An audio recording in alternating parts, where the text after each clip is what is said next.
한반도를 거쳐서 일본 열도에까지 가서 살았던 우리 민족의 이동의 그 모습들을 추적하는 방법들이 여러 가지가 있는데요. 오늘은 또 다른 측면에서 우리 민족이 북쪽에서 이동해서 일본에 가서 안착하고 살았다라고 하는 것을 증명할 수 있는 또 하나의 방법은 그 어떤 조형물을 통해서 알 수 있습니다.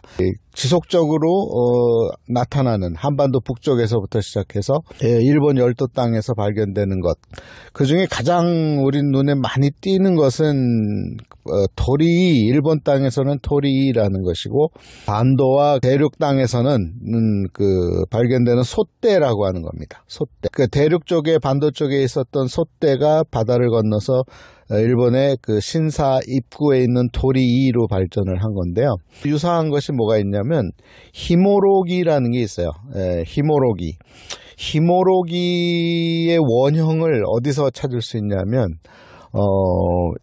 부산, 지금의 부산 그 낙동강 입구 옛 가야가 있었던 그 지역에서 출항해서 스시마, 대마도를 거쳐서 이 일본 땅으로 들어오는 크게 두 개의 루트가 있는데 그 하카타항으로 들어오는 그런 루트가 있고, 또 서쪽으로 들어오는 이키시마를 거쳐서 가라츠로 들어오는 루트가 있어요.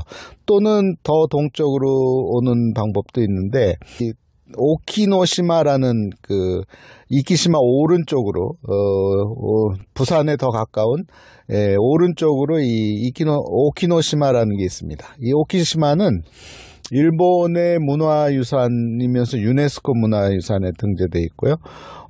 섬 전체가 문화재예요. 그 안에서 뭐 엄청난 유물들이 8만 점 이상이 발굴됐고, 여전히 그 속에는 알 수 없는 수많은 보화가 있을 것이다 라고 하는 예측도 있고, 그래서 신성시되는 곳이라서 아예 그 출입이 금지되어 있어요. 1년에 한 몇백 명밖에 들어갈 수 없고, 또 들어가는 시기도 지정되어 있는 그런 곳인데, 거기에 가면 이 히모로기의 원형을 발견할 수 있습니다.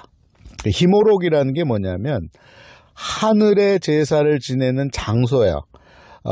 대표적으로 한반도 땅에서 발견되는 게 이 인천 강화도에 있는 참성단이라는 게 있잖아요. 그런 모습을 상상하시면 돼요. 사각형 모양이 있고 나무가 있고 하는 모습인데, 원래 히모로기의 원형은요, 우리 민족의 시작점이 고조선이잖아요. 그 고자를 빼면 조선이 맞죠. 원래는 조선이라는 표현이 맞습니다. 좋은 표현입니다. 그래서 이시왕조 조선이라는 이름은 참 좋은 이름이에요. 한자를 그대로 풀이하면요, 거기에 우리 민족의 특성을 그대로 나타내는데, 별과 해와 달을 숭상하는, 그러면서 물고기와 양 같은 음식물이 풍요로운 나라, 그런 나라가 조선인데, 조선할 때 조자에서 나타나는 해와 달과 별, 이게 이 우리 민족이 과거에 그 고대 시대에 숭상했던 천신제사의 대상들이에요. 그래서 보면 히모로기 나타나기 전에 민간 신앙에서 아직도 시골에 가면 할머니들이나 어머님들이 큰 바위 앞에서, 또 큰 나무 앞에서 물을 떠놓고 이렇게 비는 모습들이 가끔 영화 같은 데에서 나오는데, 그게 전형적인 우리 조상들의 모습이었어요. 그러니까 빌어야 될 대상을 정확히 모르는 상태에서 그냥 큰 바위에다가 또는 큰 나무에다가 이제 절을 하면서 자신의 가족들의 이 안녕과 부귀영화와 또 기원할 것을 거기다가 이제 빌었던 거죠. 그랬는데 그 모습이 이 오키노시마라고 하는 곳에서 또한 발견이 돼요. 그래서 큰 바위가 있고, 그리고 거기서 이렇게 제사했던 모습들이 있습니다. 그런데 그 안에서도 변화가 생겨요. 어떤 변화가 생기냐면, 그랬던 사람들이 산 턱의 그 평지에다가 사각형 모양의 이 제단을 쌓습니다. 제단을 만들어요. 나무를 세우고 그 안에서 제사했던 모습이 나타나요. 그게 히모로기의 원형이에요. 그래서 히모로기는 어떻게 생겼냐면 반드시 정사각형이어야 되고, 그리고 가운데에 하나의 나무를 심습니다. 나무가 심겨져 있어야 돼요. 그 나무를 통해서 이 하늘에서 신이 내려온다, 이렇게 믿는 신앙이죠. 그래서 이 일본에서 히모로기의 뜻을 사전 같은 데 찾으면 원뜻은 잊어버리고 뭐라고 돼 있냐면 그 중앙에 심겨져 있는 나무, 사카키라고 하는 나무거든요.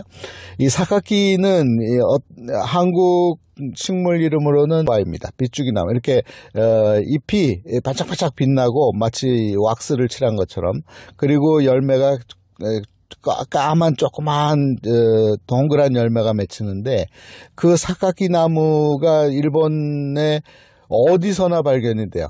신사에 가면, 일본 사람들이 자주 드나드는 진자에 가면 반드시 발견되는 게 그 사카키인데, 그것을 뜻한다고 사전에는 나와 있지만 그것이 아니라, 히모로기는 그 사카키 나무가 필요하기는 해요. 그 중앙에다가 이제 꽂아놓고 그리로 신이 내려온다고 믿는 믿음이니까.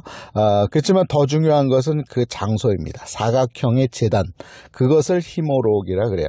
그래서 그 히모로기의 분포를 보면 우리 민족이 그 오키노시마는 지금 부산하고 일본 사이거든요.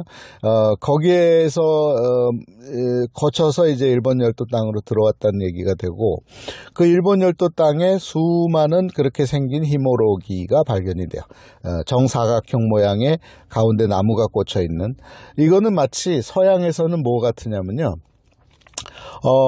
히모로기를 연상하고 싶으면 결혼식장을 연상하면 됩니다. 결혼식장, 특히 유대인들의 결혼 풍습에 후파라는 게 있어요.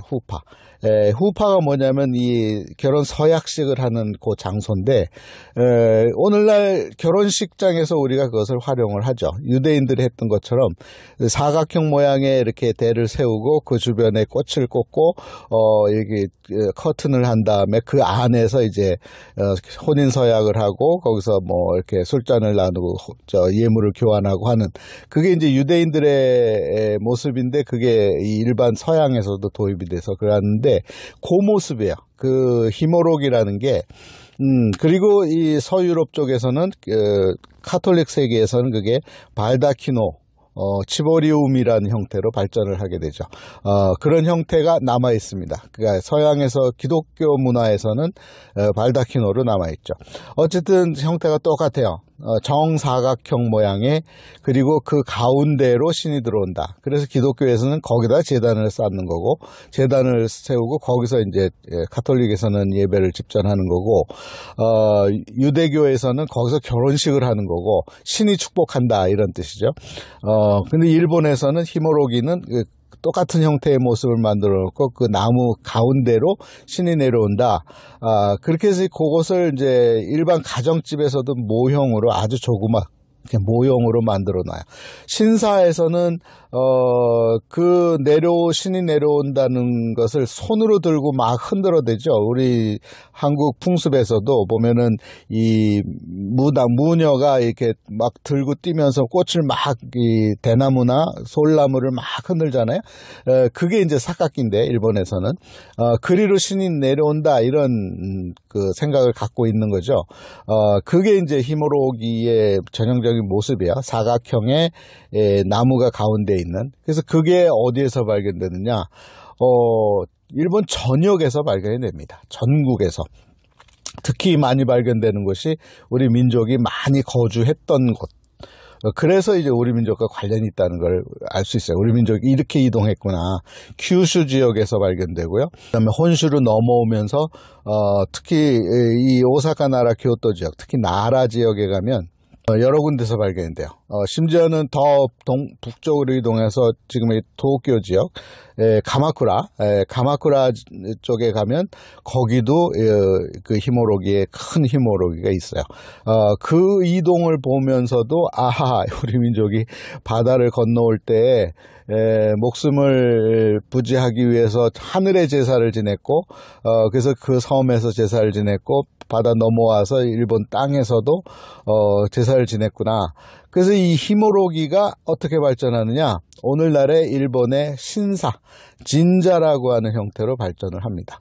그러니까 초기에는 산 위에서 바위나 나무에다가 빌던 것을 그 산 속에서도 히모로기라는 형태로 평지에다가 제사 장소를 준비했는데, 그것이 이제 열도 땅, 일본 열도 땅에 와갖고는 아예 시설물로서 신사, 진자라는 형태로 발전을 하게 된 거죠. 그래서 이 진자라고 하는 것이 일본 땅에는 무려 많게는 12만 개가 있다 그래요. 일본의 그 편의점 숫자와 거의 맞먹는, 동네 어디서나 있는 게 편의점이잖아요. 마찬가지로 일본 열도 땅 전체적으로 보면 그 정도의 숫자가 진자가 있다. 이 말은 히모로기가 있다. 이런 뜻과 같은 거죠. 그러니까 일본으로 건너간 우리 조상들의 생각은 하늘에 대한 경외심이었어요. 경외심인데, 그 중에서도 초기에는 이 나무에다가 또는 큰 바위 앞에서 밤에 비는 형태는 달에 대한 제사잖아요. 또 별에 대한 제사였는데, 그것이 그거보다 강력한 것이 바로 해에 대한 제사로 바뀌는 거죠. 그래서 일본 신화에서도 보면 삼신이 등장하는데, 세 개의 신이 이자나미 이자나기에서 등장하는데, 그때 아마테라스 태양신이 가장 큰 신으로 나오고, 그 다음에 달의 신인 트수쿠요미나 또 이 땅이나 지하의 신인 스사노는 그렇게 좋은 인상으로 나타나지 않아요. 제일 좋게 나타나는 것은 아마테라스라고 하는 태양의 신, 해의 신을 가장 중요시하게 된 거죠. 그게 이제 우리 민족의 일본 땅에서의 변화의 모습이에요. 이 히모로기, 다시 말해서 신사의 이동 현상, 그리고 신사에서 제사 지내는 모습을 보면 우리 민족의 모습을 발견할 수 있습니다. 두 번째, 우리 민족이 이동한 것을 또한 발견할 수 있는 게 뭐냐면, 시설물을 통해서 발견할 수 있는 게 뭐냐면 바로 묘지입니다. 묘지, 고분이라 그러죠. 일본 역사를 구분할 때 고대 시대를 고분 시대하고 아스카 시대로 구분을 해요. 이게 참 잘못된 건데요. 그렇게 구분한 이유는 이해는 되죠. 고분 시대는 그러니까 대형 무덤들이 수도 없이 발견되는 시대가 있어요. 그 시대를 추적을 하다 보니까 그때다. 이래서 이제 그때를 고분 시대라고 얘기하고, 이제 고분 시대가 지속되고 있음에도 불구하고 또 다른 모습이 강력하게 나타나는 게 뭐냐면 불교 도입 시대예요. 그래서 그걸 아스카 시대라 그러는데, 불교가 일본에 도입되면서 크게 흥왕하는 시대가 있어요. 그래서 그걸 그냥 아스카 시대 이렇게 구분하는데, 이걸 제대로 구분하려면 이 고분 시대나 아스카 시대는 중첩되기 때문에 그걸 합쳐서 뭐라고 불러야 되냐면 야마토 시대라고 불러야 됩니다. 그리고 그 야마토 시대의 중심은 모두 우리 민족의 조상들이에요. 야마토 시대를 시작하고 성립시키고 그리고 완성시킨 이들은 한반도에서 넘어온 우리 조상들인데, 초기에는 고구려 신라 가야 백제인들이었지만 최종적으로 이 일본 서말하는 아스카 시대를 주름 잡는 이들은 다 백제인들이에요. 백제 계통이에요. 물론 이제 이후에 신라 계통하고 계속 이렇게 왔다 갔다 하는 것이 있지만 결국은 백제인들이 일본 왕통의 핵심으로 들어서고, 그리고 이제까지 이르고 있다고 볼 수 있는데, 그때 이제 고분의 모습을, 이동의 모습을 보면 고분이 제일 많이 발견되는 것이 이제 kyushu에서 많이 발견이 되죠, 초기에. 그런데 이게 혼슈로 넘어오면서 많이 발견되는 곳이 바로 이 오사카, 나라, 교토 지역이에요. 초기에 오사카, 그리고 나라, 이후에 교토, 그리고 이제 더 동북부 지역에서도 많이 발견이 돼요.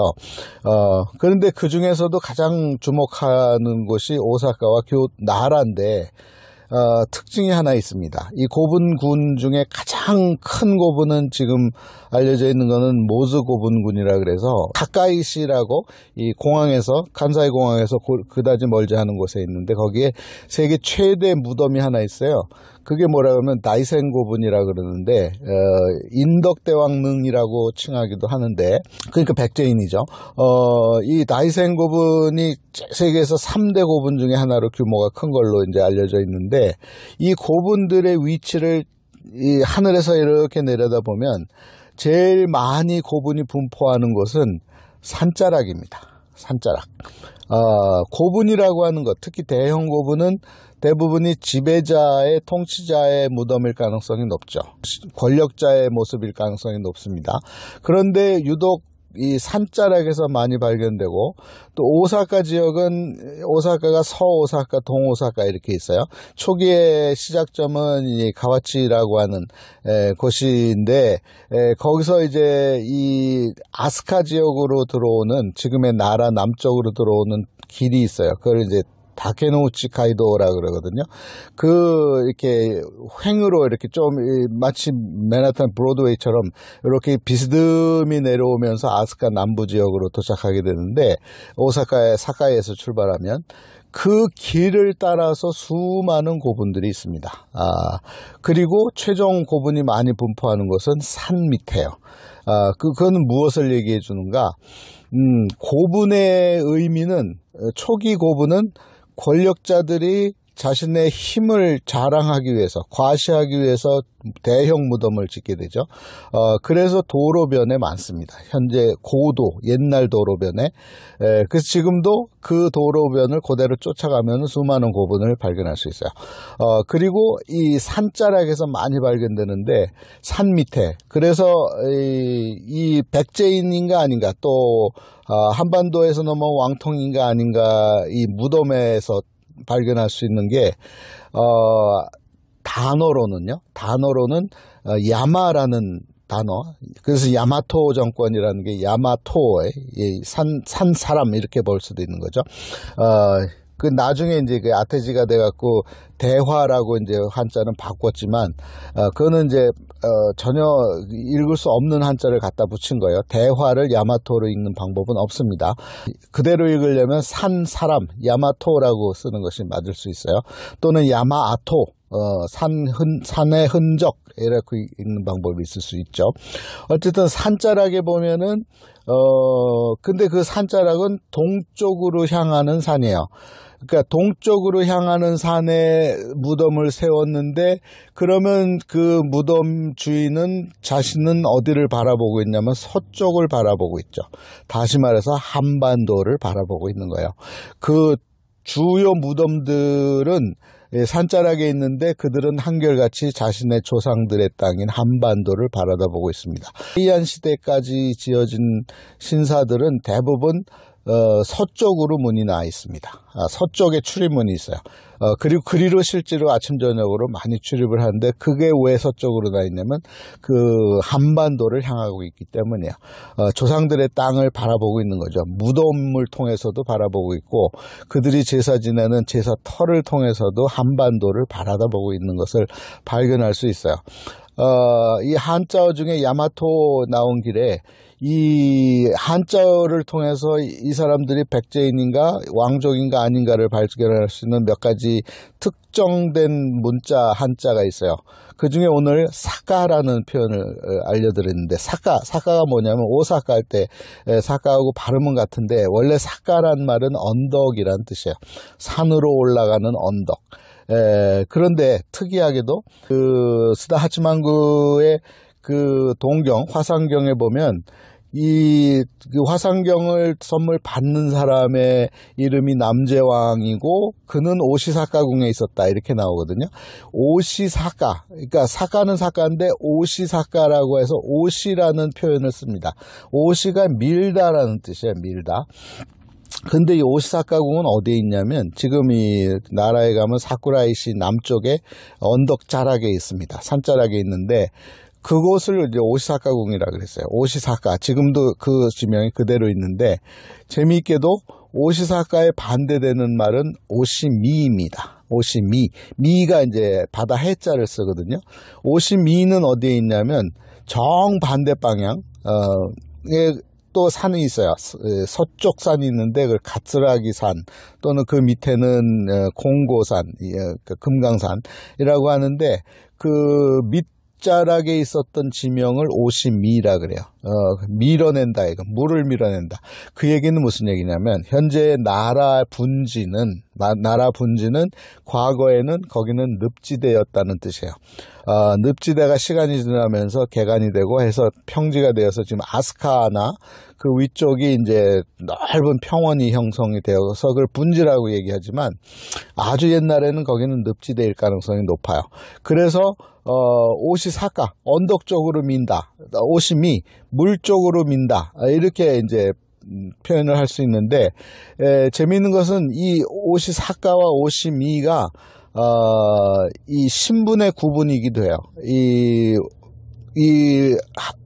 묘지가 다시 말해서 고분이 신분의 상징인 것과 마찬가지로 이 나라 지역에서 살기 시작한 우리 민족, 특히 백제인들, 수많은 백제에서 기술 집단이 넘어와요. 몇 차례에 걸쳐서 넘어와서 이 궁도 지어야 되고 절도 지어야 되고 무기도 만들어야 되고 또 식물, 옷도 만들어야 되고 술도 만들어야 되고 하니까 수많은 그 기술 집단이 한반도 백제 땅에서 넘어옵니다.